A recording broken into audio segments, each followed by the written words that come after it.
Folks, we're going to go now to some more awards. As we think about what Dr. Choi shared, there's some common themes there, working together, all of us in this together. He voiced something you've heard me talk about 6 million Missourians and how that's really our student body, our footprint, and how we work to serve that together.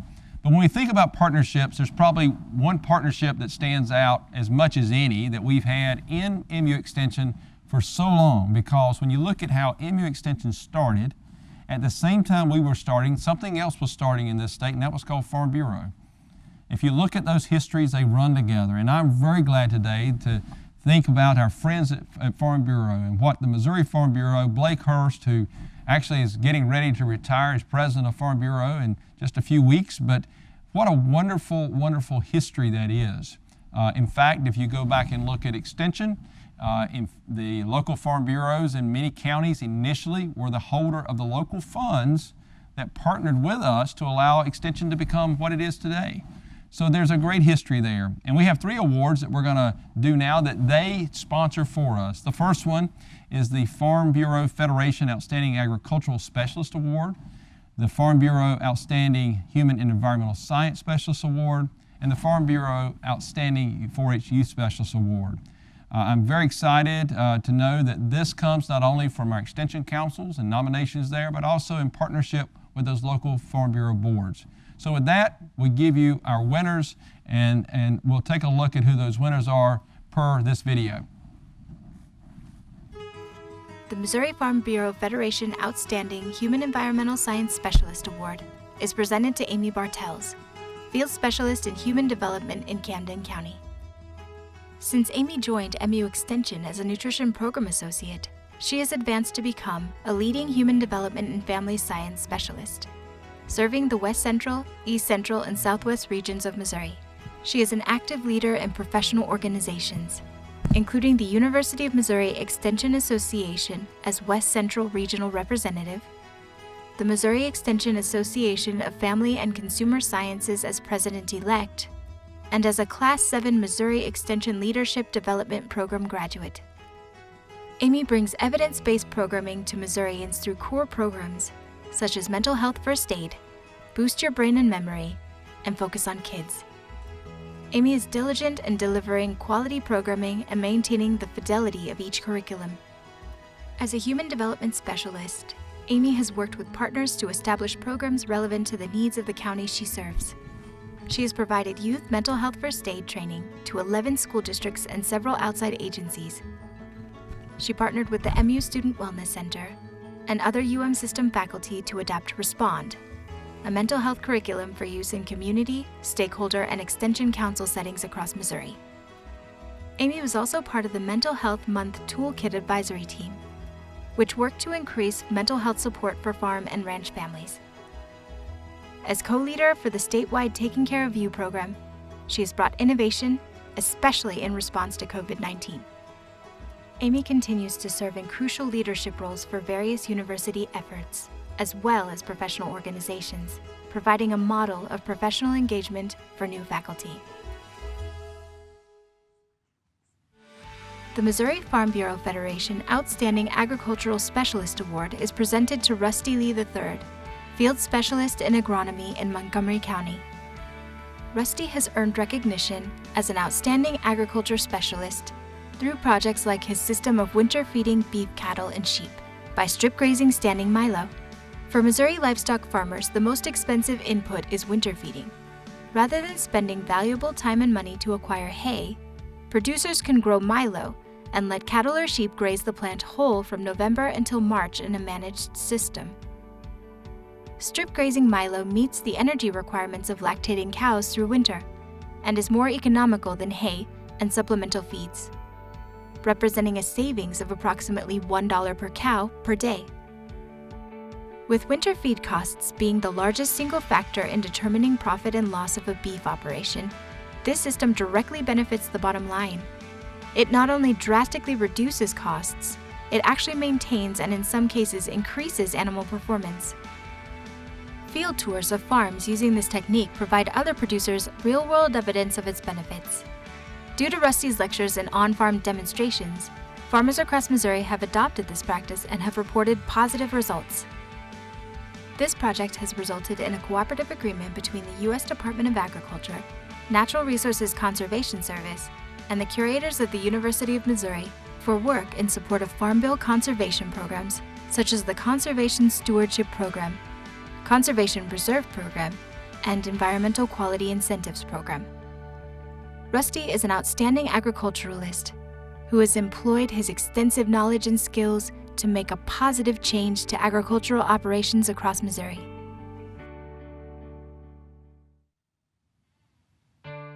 This year's Missouri Farm Bureau Federation Outstanding 4-H Youth Specialist Award winner is Robert McNary, County Engagement Specialist in 4-H Youth Development in Dade County. For nearly 20 years, Bob McNary has demonstrated his commitment to 4-H and Missouri's youths. His activities go well beyond county and regional programming. He is a consistent participant in multiple statewide events, and he strives to provide opportunities for youths and participants at all levels of the 4-H program. His strong leadership and advocacy for the Youth Development Academy and his appreciation for training and growing volunteers has helped increase the overall impact of MU Extension across the state. Bob has demonstrated success as an agriculture educator, and now as a 4-H development professional at the regional, state, and national levels. He is a recognized advocate for the youths in our state, a determined leader, and an inspiring example of professionalism, tenacity, and commitment.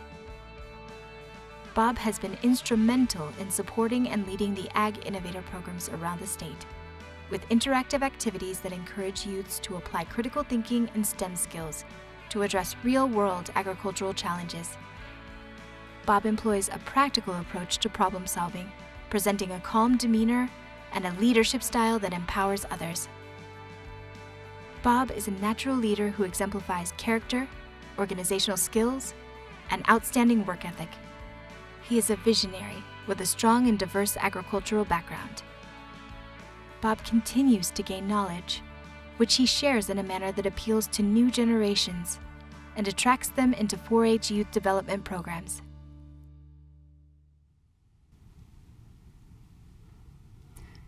Congratulations to Bob and Amy and Rusty, and thank you for the work you do to support the work of MU Extension and Missouri Farm Bureau in your counties.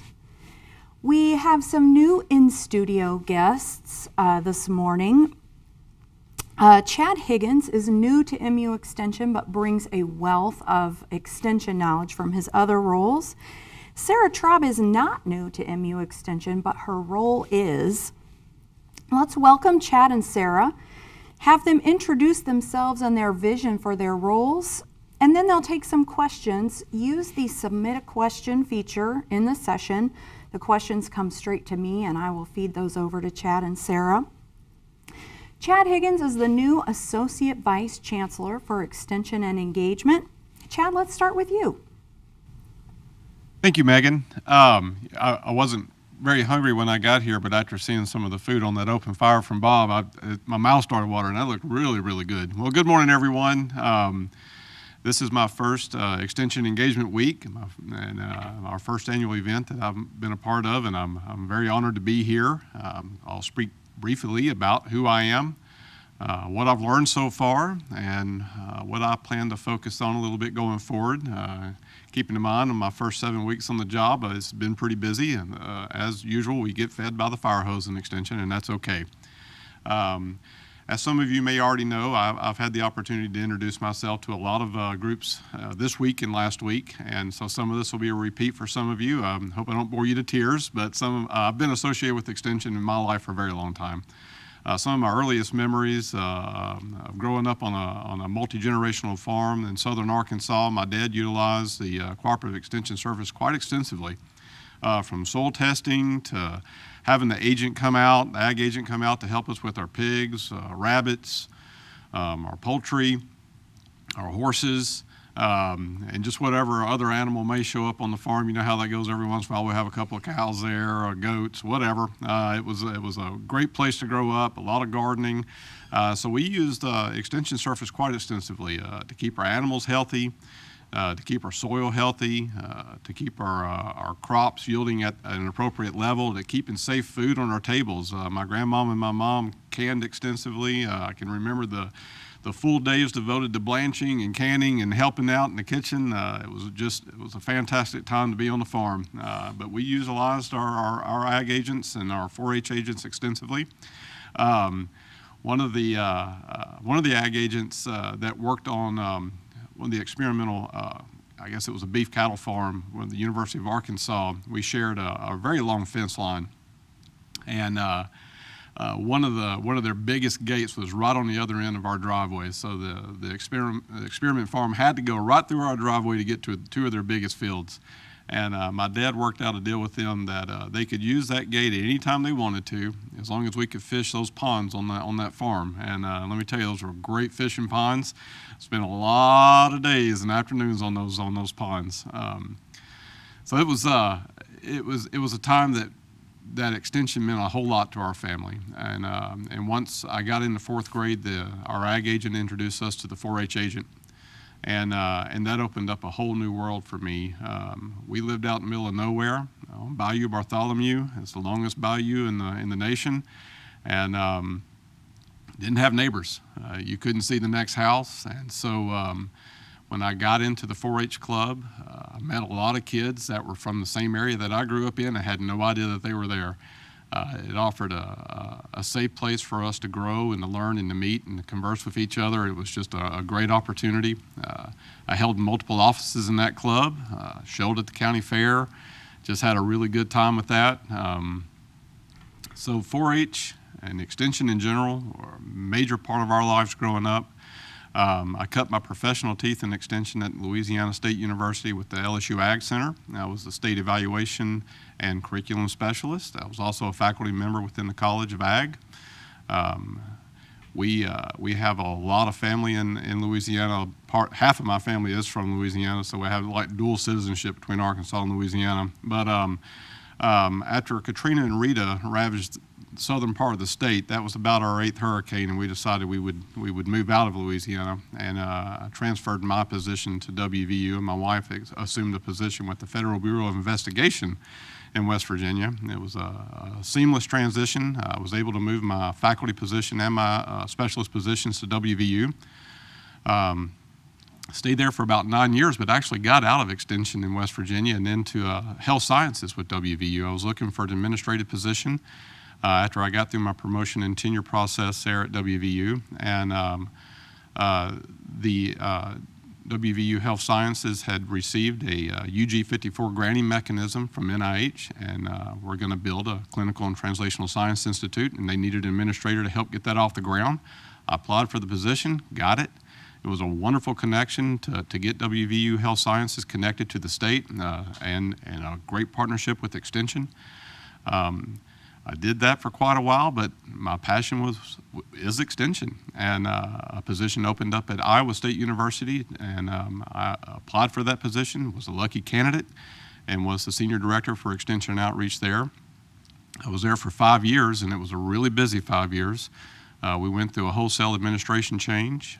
We restructured how we do extension work there from the county level all the way up to the state office. We introduced a new reporting system. We introduced a new enterprise system that changed everything that we do financially, grant management-wise, and human capital-wise. It was a really busy 5 years. And a position opened up here that was very interesting. It was very appealing. I'd had the chance to meet with Blake and hear from Marshall at regional events and national events, and knew kind of what was happening here in Missouri. It was very exciting. A lot of things were bubbling up to the top out of Missouri. And so I put my name in the hat, and again was the lucky candidate, and so happy to be here. This is a very progressive extension outfit here. When we compare ourselves to what's happening nationally, it's something to be very proud of. This is a true flagship environment. It's one that can capitalize with our 4 campuses within the system. We have the health sciences, the law school. There's just a lot of resources that complement what we do every day in extension, and it's an honor to be here. I have been here for 7 weeks. I've learned an awful lot about how we do business in Missouri and how we serve all Missourians through extension and engagement.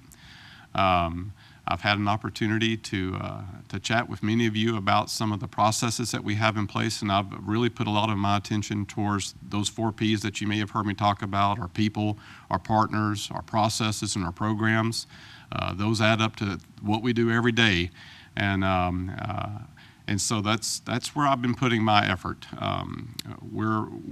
We're certainly under the gun as far as budgets are concerned. We're very limited as far as travel. The pandemic has offered a huge challenge for us, and so the ability to continue doing quality programming with limited resources, it's quite a challenge. And I want to make sure that extension and engagement is fully integrated in that cooperative model from the county all the way up to the federal level. I want to make sure that we're able to support what we do across the state in this new digital environment that we're in. We've heard a little bit about broadband, how that's going to just be a critical part of what we do going forward. And so that hopefully there's some sunshine in that sector.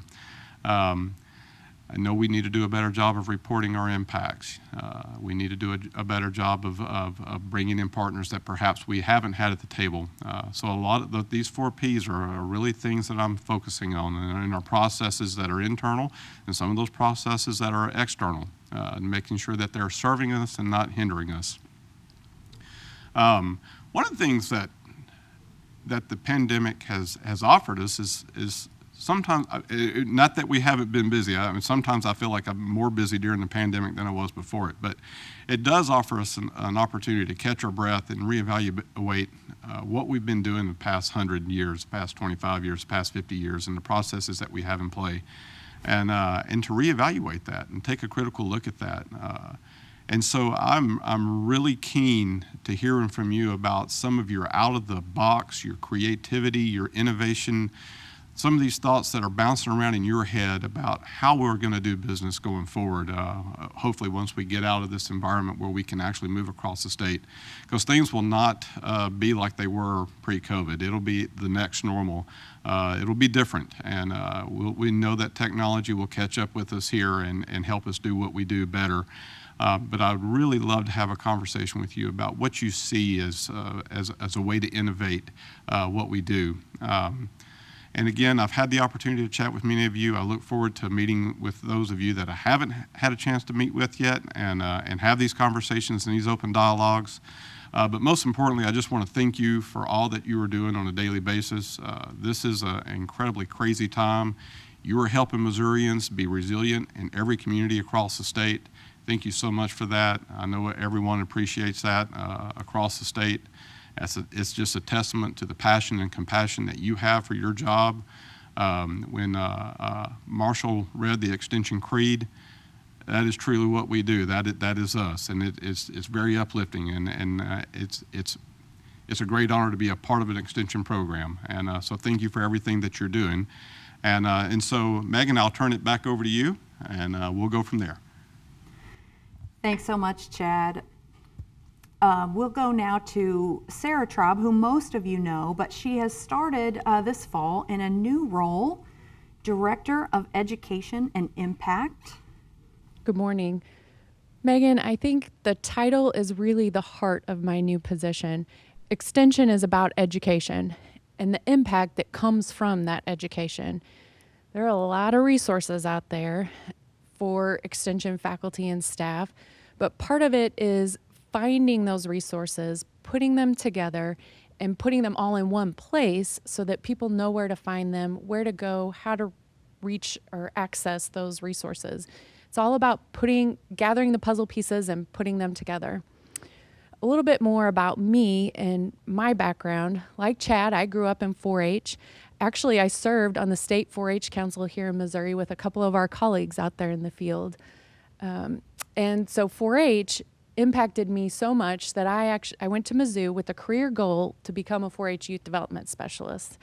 At Mizzou, I found the Human Development and Family Science Department, and from there, I ended up in a role as a human development specialist with Extension for 12 years in the field. I served for 7 years in Pulaski County as a human development specialist, and 5.5 years there as a county program director. And then the last 5 years in the field I spent in Cooper County. I applied for the engagement facilitator position in 2019, and that's what brought me to Whitten Hall. The last year and a half has been a bit of a whirlwind for me, but I'm excited to be in my new role as Education and Impact Director. So in this new role, my number one goal is to help you be equipped to do the work that you need to do to be successful. Whether you're an administrative assistant, a youth or nutrition associate, a faculty member, or a director. Each of us have our own goals, but if you're like me, you work in Extension because you want to make a difference. We want to help Missourians. My goal is to help each of you be more confident and comfortable in your role so that you grow as a leader in your community, your region, and your department. The last 3 years, many of you know I've served on the executive team of UMEA, and in that role, I heard a lot. I heard just recently, or I always hear about all the good things that everyone is doing in Extension. We're doing the work, but what we need is a little more confidence and a little more comfort in what we're doing to be able to show that impact and to gather that impact and be proud of it.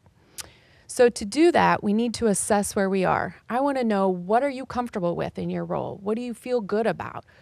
But also, where are the weaknesses? What do you feel like you need more information on or more training on? And then from there, we'll find out where the knowledge gaps are first and build out a professional development plan.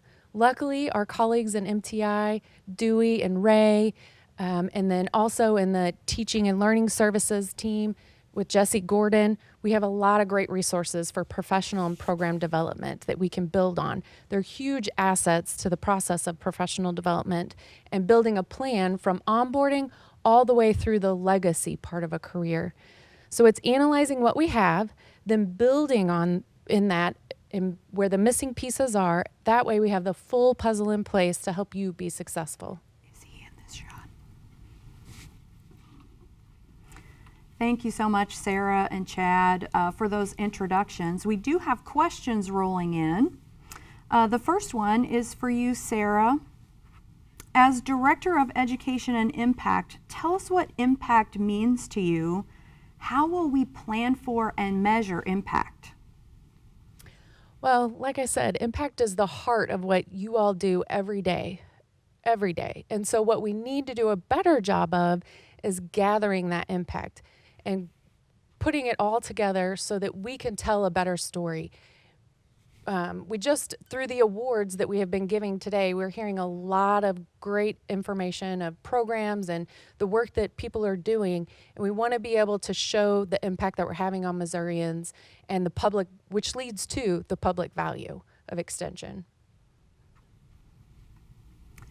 Thanks for that. This next one is for you, Chad. What innovative approaches have other institutions used that we can learn from here in Missouri? If you've ever been to a regional or a national event and had the chance to talk with other Extension personnel from other states, we all have the same end game in mind, but we all do it differently. And so there's a lot of innovation in other states to look at and to see what's working and maybe what we might want to try here. One of the things that comes to the top of mind is I was asked to do a national study in 2011 from the National 4-H headquarters about formal mentoring programs and 4-H agents, or 4-H educators.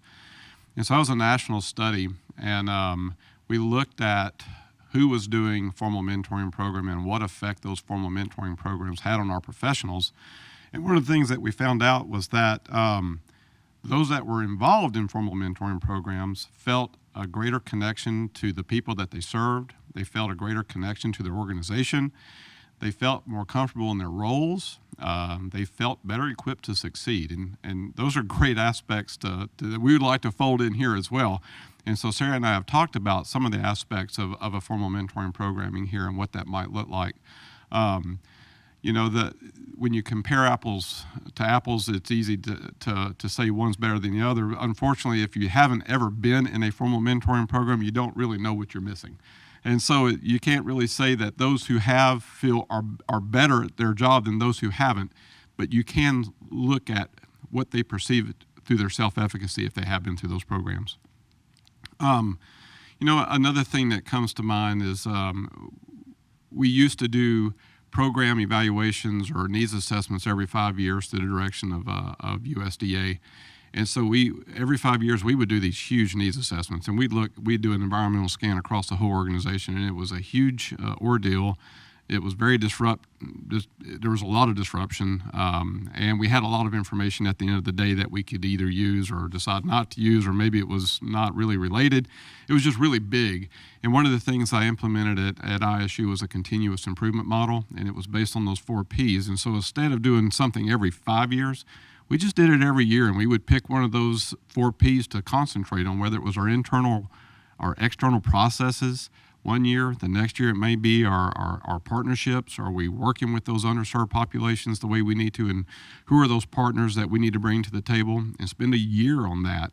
The next year it may be our programs, and that would be that true needs assessment of are our programs addressing local needs. And then the other one is people, that inward facing, and are we doing enough professional development for our people to be successful in their field? And so this continuing improvement model was not as an onerous endeavor. We could take pieces of it at a time, and we can concentrate deeply within areas of our organization. And so I would like to have that conversation as well. Thank you. We've got time for just another quick question. We've got about a minute and a half, but this one is, I feel a weakness we have is understanding what type of impact is needed in our reporting. How can you help us with this? I'll start. I think that is a very important thing that we need to work on. And so you're right, exactly right, that we need to figure out what exactly do we want from our reporting, what exactly do we want from evaluation, and make sure that everyone is on the same page so that we get what we want from you all and so that we can gather it all and make a good report, whether that be a state report, a national report. And so that's another piece of the puzzle that we will be working on and putting together, and making sure that the data that we're gathering from you all, as far as evaluation and impact that you are making in the field, and is the right information, and that we could be able to aggregate it together. Thanks so much for that, Sarah.